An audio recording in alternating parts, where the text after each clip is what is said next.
Okay.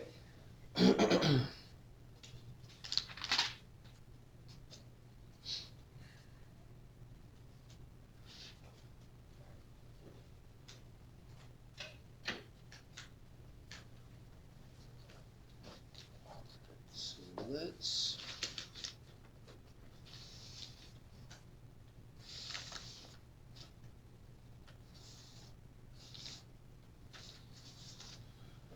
let's take a look here. So how could we deal with something like, oh,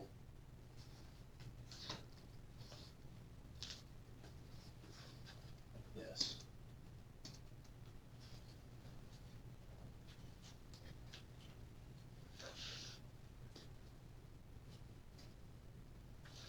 Let's go and put your stuff down for a little bit. This is, you're gonna wanna pay attention to this, because this is kind of a big deal. And I'll tell you what, this is pretty cool, because what this does, it's sort of like the chain rule for integrals, okay? So how can we do something like that without having to expand the whole thing out, right? There's a trick here. There's a little bit of a trick. If we could ever write an integral in this form where we've got the integral of like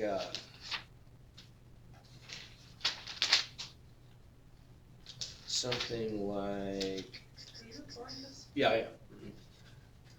Like f of g of x times g prime of x dx, then what's the answer?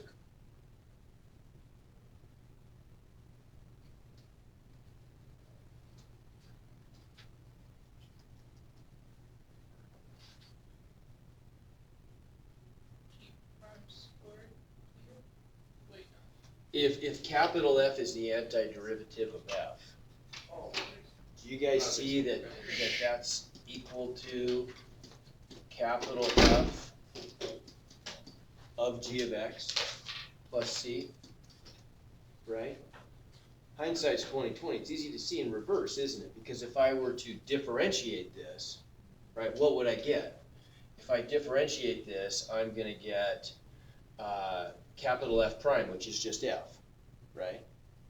Because this is the antiderivative. You see what I'm saying? So we're going to get f of g of x, and then by the chain rule, times the derivative of hand, which is g prime of x, right?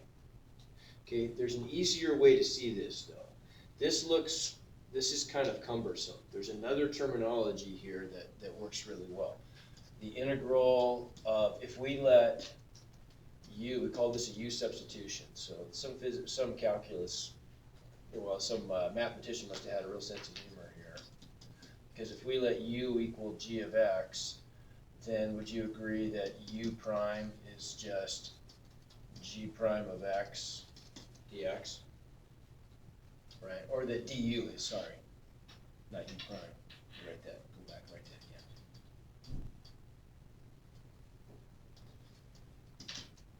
Du would just be g prime of x dx, right? If I wrote it in differential form. See what I'm saying? And then what does this become? This becomes f of u du. And what's the integral of f of u du? It's whatever the antiderivative of f is plus c, right?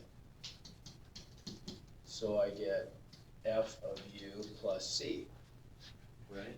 Getting that of in there too. I'm careful about that. So what would could I pick, how does this work in a practical situation like this, right? What does this amount to? Well, this amounts to us asking ourselves, can I pick, is there a pattern here where I can make a u substitution, where I can pick a u and I can write this, I can transition from x's to u's completely and make it look simpler, right? So can I pick something that goes in there, right, or in there, that's going to make this look a lot simpler, okay? What would my natural choice be here? X.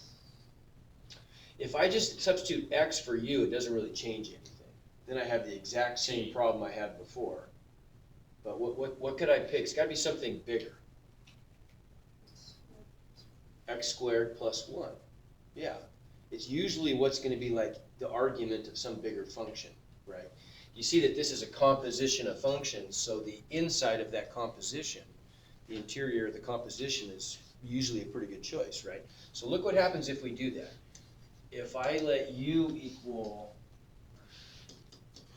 x squared plus 1, what's du equal to?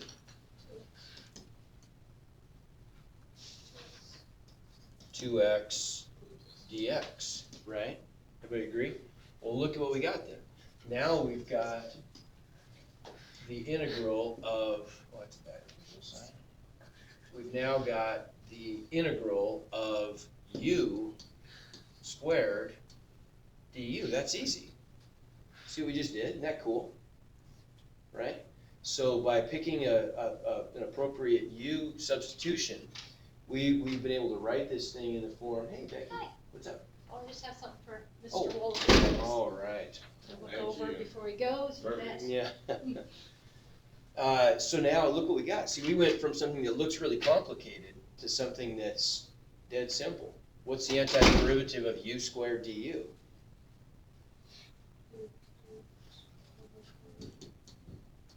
U cubed over 3 plus c. And what's the only thing I have left to do now? That I want my Replace answer. u for the. Yeah, I gotta reverse the substitution, right? And so u is equal to x squared plus 1, so my final answer is just the quantity x squared plus 1 cubed over 3 plus c. How cool is that? Right? So this is your first taste in math of the power of substitutions, right? If you make good substitutions, it cleans up the math, right? So let's try another one. How about something like, what if I wanted to do, let's say, the integral of sine 5x dx? Okay, what about that? See, we can't do that one now, can we? Right? Because we don't have, all we have is an antiderivative of sine. We don't have an antiderivative of sine of 5 times something. Just sign u. So what's our u substitution going to be here? Yeah, let's let u equal 5x, so then what's du? 5 5 plus c. no, Oh, du. 5 dx, right? Everybody see that? We're just taking derivatives in differential form, right? Anybody questions on that? Just differentiating both sides, right? That's all I'm doing. You look puzzled. Where I got the, well, because what's the derivative? The derivative of u is du. What's the derivative of 5x? 5's a constant, and the derivative of x is just dx. Right? If you want to add the intermediate step, you can. I mean, we could have said du dx equals 5, and then just multiply each side through by dx, right? Same thing. It's quicker just to differentiate generically, right? Does that make sense? Okay. So then what do we got here? So, okay, well, we've got, let's circle what we've got. So we've got a sine 5x, so that's taken care of, right? That's taken care of. But what's dx equal to? I don't have a 5 dx. So I've got a dx there and a dx there. Well, if I solve for dx to make a complete substitution, what do I get? Dx equals what? Oh, okay, good. I get a 1/5 du on that side, right? So now when I make my substitution, what do we got here? Well, I've got this is equal to the integral of sine u times 1/5 du. Might as well put the 1/5 out front, right? Because it's constant. It's going to go there anyway. And what's the antiderivative of sine u du?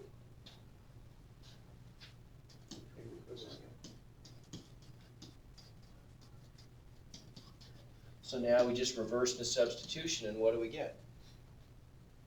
Just 5x du.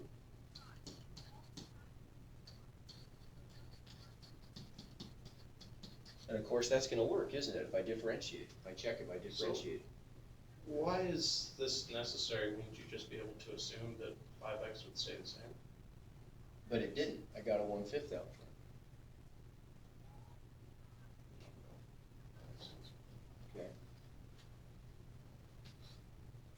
How about, okay, you try one.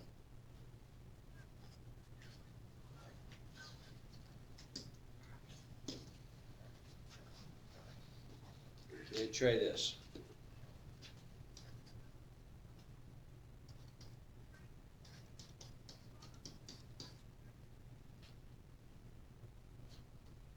I'll just did one like that. Well, all right. Okay, simplify that.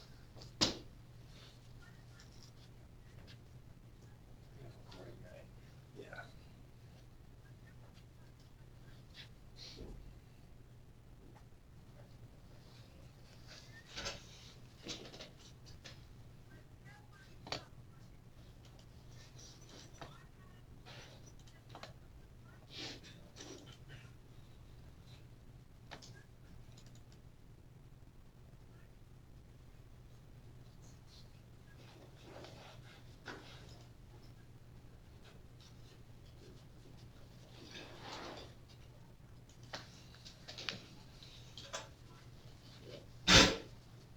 Okay, what's the substitution gonna be?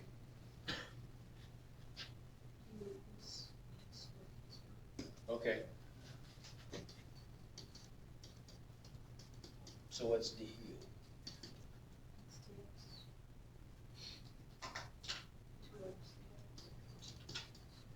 Okay, and what do we have up there? We just have an x dx, right? So what's x dx gonna equal by estimating? Ah, good, I'm gonna have to push that 2 to the other side, right? So then we end up with, when we make our substitution, we've got the integral of u squared times 1/2 du, right? And so what's that give us again? It's gonna give us, what, u cubed over 3, but times 1/2, u cubed over 6 plus c, right? And if I just reverse the substitution, that gives me x squared plus 1 quantity cubed over 6 plus c, right? Okay, no big deal. No big deal. How about, you can see how that's pretty handy, right? What about situations like this here? Now this looks a little funky. I mean, it's, if I've got the integral of the square root of 2x minus 1 dx, what could I maybe do there? I can't do that one, can I? Right? It doesn't fit one of our standard, when I say standard forms, you know what I mean, right? It's that list. We only have a few of them, like power rule. And what is the list? I gave you the list, right? Of antiderivatives. I know it's on Moodle, but here, let me just print one out. I think I did. I'm pretty sure I did, but I'll give you another one. That's twice the knowledge. Yeah, exactly. All right, so where are we here?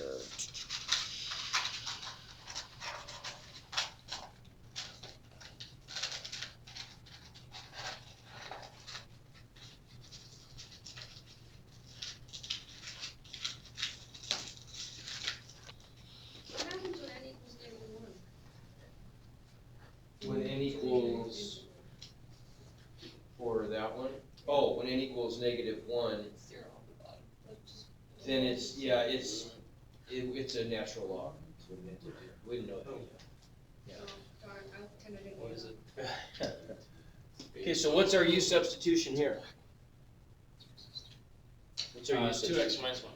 Yeah, right, that's the only one it could be, because we have to get this in the form something to the 1/2, right?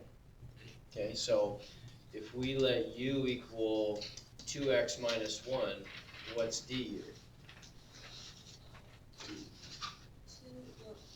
X squared.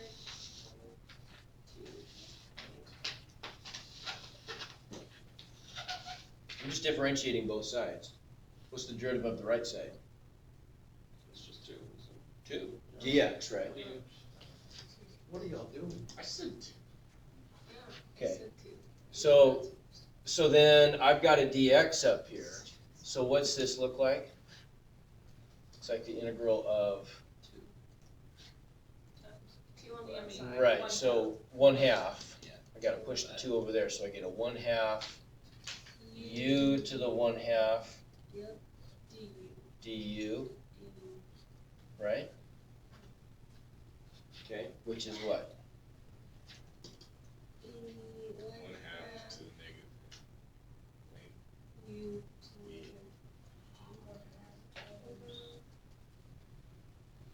Oh, to no, not two. 3/2. Start with 1/2. U, oh, 3/2. Okay, so it's u to the 3/2 Quick, say our number. times 2/3, right? Divided by 3/2, which is times 2/3. Right, so what do we end up getting then? 1/3 times 2x minus 1 to the 3/2 plus c. Right? Handy. Okay, There you go. so how about,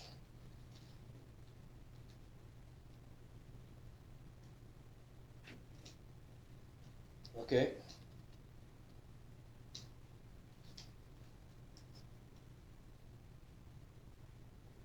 Is that rain? God. I could smell. You know, I think if no one showed up to your classroom, it might never rain in Destroya. yeah, it could be, it could be. Okay, so what about then, what happens in a situation like this? Let's take one very similar to that last one. So what if we do, we have 2x minus 1, so what if we have the integral of the square root of 2x minus 1 dx times x? So you would still be 2x minus x. So u is still gonna be 2x minus 1. Right. Oh, yeah, 1. Okay, so if u equals 2x minus 1, then we found du equals 2 dx, right? So let's make our substitution then, right? You see something here? Well, wouldn't we just be able to pull that up front because it's constant? Well, like semi constant. So we have a dx there, right? So dx then is equal to 1/2 du, right? So we can deal with a lot of this, right? We can take care of that part. That's just gonna be a u to the 1/2, right? And the dx we can take care of. That's a 1/2 du, but it's an incomplete substitution, right? That's what we call it. Because I've still got that x out there, and that can't be. We can't have two different kinds of variables in there. So what are we gonna do? Solve for what x equals with u, because u equals 2x minus 1. Okay, good. So we could go back to this original equation here, right? And we could solve that for x in terms of u and make a substitution. We can complete the substitution, right? So this is gonna give us, what are we gonna get? There you go. So x equals u plus 1 over 2. And so let's make that substitution and complete the substitution. And then we end up getting 1/4 times the integral of u plus 1 times u to the 1/2 du, right? Very nice. Okay, now what? Now you've done it. Well, then What? you just do the math, just like any other. Okay, so how would I do the math here? Very complicated. You just distribute the, just give it to your, like, down under. We are just down on it. Mhm. We're speaking spread. Mhm. Your administration. Yeah. Your administration. You can do this. You could have done this one Can in, you? like a week ago, you could have done this one. Can't you do them separately Yeah. because it's. Oh. Separate, yeah. Right, so we'll distribute the u to the 1/2, and then that's gonna give us 1/4 times the integral of u to the what power? Like, Yeah, 3/2 plus u to the 1/2 du, right? Okay, you might be asking yourselves, well, what did we accomplish here, right? Because I started off with x times a square root, and I ended up with a square root times a polynomial, but it really helped, didn't it? Because now each of these powers I can deal with. I couldn't deal with this before, though, because I had a big argument under the radical, right? So it actually did help us. It allowed us to solve this thing. So what's this going to give us then? What do I get in terms of u's? I've got my 1/4 out front. What's the antiderivative of u to the 2/3? 3/2, sorry. 2, no. Yeah, 2 over 4, Mhm. 2 over 3. So we add 1. 5. 5, And then it's u 5 over 2. right? Plus, 2 over 3, u 2, 3. right? Now all I've got to do is just reverse the substitution. I can distribute the 1/4 and reverse the substitution. So this is going to give me, what's that going to give me? 1/10 Yeah. times the quantity, was it 2x 2x plus plus 1. 1? Minus 1, Sorry. What's It was- that? It was a minus 1, Minus 1? I think. Or we could just scroll up. Yeah. Minus 1. Shucks. Simple math.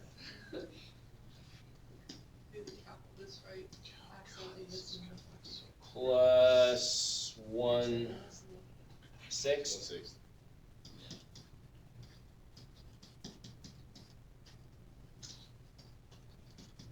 Please. We got it. Pretty cool, right? Good. So we can complete the substitution then, right? What about something like this? Are you getting the hang of this? Okay. Okay, I mean, it's not hard. This will be as easy as chain rule is to you here, right away. You just gotta practice it. Chain rule was easy, but it wasn't easy. Okay, what about this? How about if we have something like the integral of sine squared 2x cosine 2x dx? Okay, what could I do Sine there? squared 2x cosine 2x a trig identity? No, it's not. That one's not.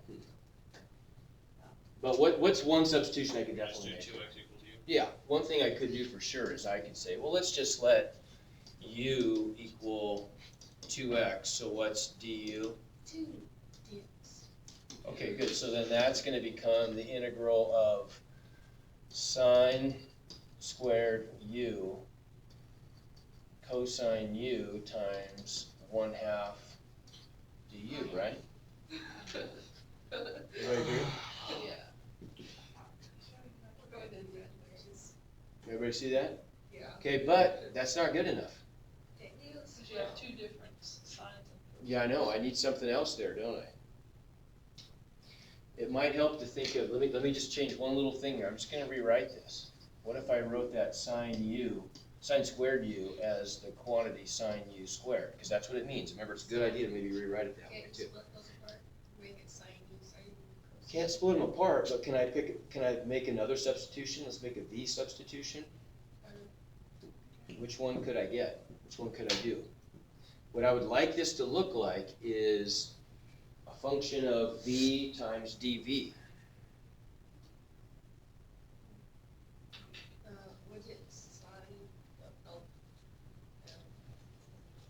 What would be the logical choice?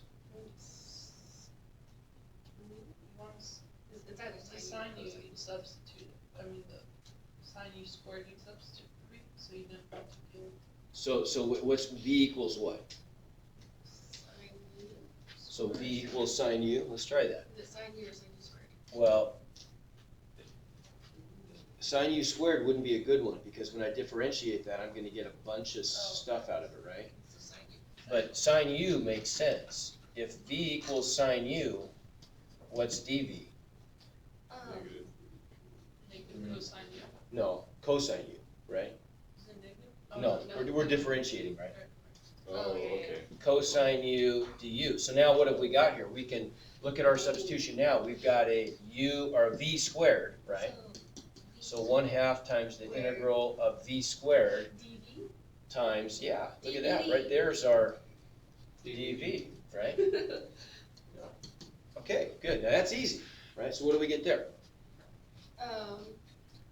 V cubed over 3. Okay, so a 1/6 V cubed plus C, right? Okay, so let's reverse our substitutions then.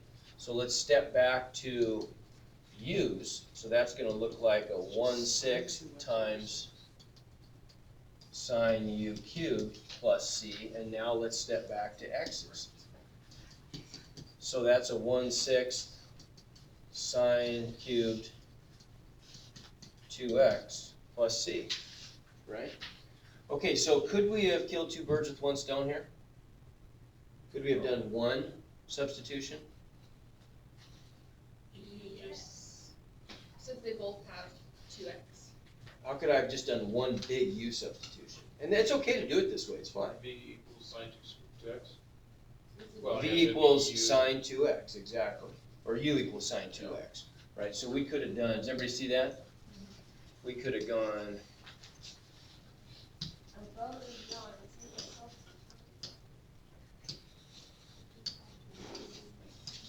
right, so we could have made the single substitution, let's let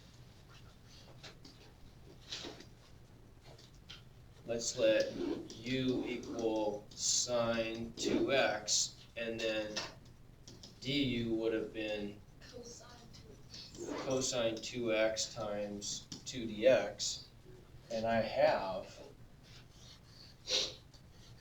that right there, don't I? Right? Yes. So then this would have just looked like the integral of sine 2x squared, so that's just a U squared times a 1/2 du, right? And then we would have just gotten back from that, 1/6 U cubed plus C, which is 1/6 times sine cubed 2x plus C. Yeah. Right? Make sense? When are we out of here? Less Like than 1 minute, yeah. Oh, 30 seconds. 20 minutes. all right, it's a good place to stop then. Or now. Okay.